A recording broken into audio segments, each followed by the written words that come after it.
നമസ്കാരം. സമഗ്രയിലേക്ക് സ്വാഗതം. Kerala state service pensioners association Kottayam മണ്ഡലം 41ാമത് വാർഷിക സമ്മേളനം കൂത്തുപറമ്പ് കോൺഗ്രസ് ഭവനിൽ സംഘടിപ്പിച്ചു. കണ്ണൂർ ജില്ലാ സെക്രട്ടറി പി സുഗദേവൻ മാസ്റ്റർ ഉദ്ഘാടനം നിർവഹിച്ചു. State service pensioners association Kottayam മണ്ഡലം 41ാമത് വാർഷിക സമ്മേളനം കൂത്തുപറമ്പ് കോൺഗ്രസ് ഭവനിൽ സംഘടിപ്പിച്ചു. K Mammu, P M Shantha teacher നഗറിൽ, KSSPU കണ്ണൂർ ജില്ലാ സെക്രട്ടറി പി സുഗദേവൻ മാസ്റ്റർ ഉദ്ഘാടനം ചെയ്തു.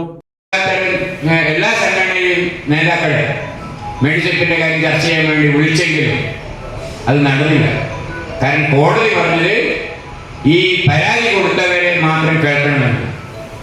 അങ്ങനെ ആ ചർച്ച നടക്കാതെ പോയി. പിന്നീട് നമ്മുടെ നേതാക്കളെ പ്രത്യേകം വിളിച്ച് ചർച്ച ചെയ്തു.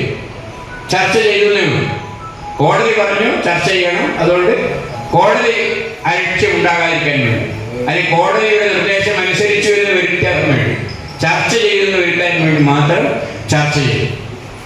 നമ്മൾ ഇംഗ്ലീഷ് ആവശ്യങ്ങളൊന്നും തന്നെ ചർച്ചയ്ക്ക് വന്നു. ചടങ്ങിൽ മണ്ഡലം പ്രസിഡന്റ് സി അശോക് കുമാർ അധ്യക്ഷത വഹിച്ചു. Baiju Puthukkudi, Geetha Kommeri, Valsarajan TA, Rajan P, M Raveendran, UN Sathyachandran തുടങ്ങിയവർ ആശംസകൾ അർപ്പിച്ച് സംസാരിച്ചു. ചടങ്ങിന് മണ്ഡലം സെക്രട്ടറി സുരേന്ദ്രൻ TT സ്വാഗതവും വനിതാ ഫോറം പ്രസിഡന്റ് ബേബി ലത നന്ദിയും പറഞ്ഞു.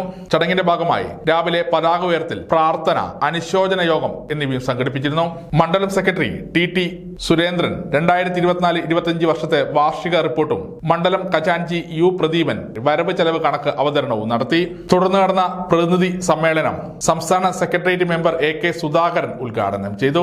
വനിതാ ഫോറം നിയോജക മണ്ഡലം പ്രസിഡന്റ് സരള K അധ്യക്ഷത വഹിച്ചു. തുടർന്ന് നവാഗതരെ സ്വീകരിക്കലും ഉന്നത വിജയികൾക്കുള്ള ഉപഹാര സമർപ്പണവും സംസ്ഥാന കമ്മിറ്റി അംഗം വിജയൻ ഉച്ചുമ്മൽ നിർവഹിച്ചു. ചടങ്ങിന് KSSPA ജില്ലാ vice president K Krishnan master, സംസ്ഥാന councillor CV Dinesh Babu, A Raveendran, Koothuparamba നിയോജക മണ്ഡലം പ്രസിഡന്റ് K സുധാകരൻ, ജില്ലാ കൗൺസിലർ M സുരേന്ദ്രൻ, മണ്ഡലം ജോയിന്റ് സെക്രട്ടറി പുരുഷു N എന്നിവർ ആശംസകൾ അർപ്പിച്ച് സംസാരിച്ചു.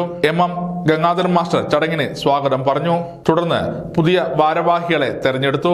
സമഗ്ര ന്യൂസ് കൂത്തുപറമ്പ.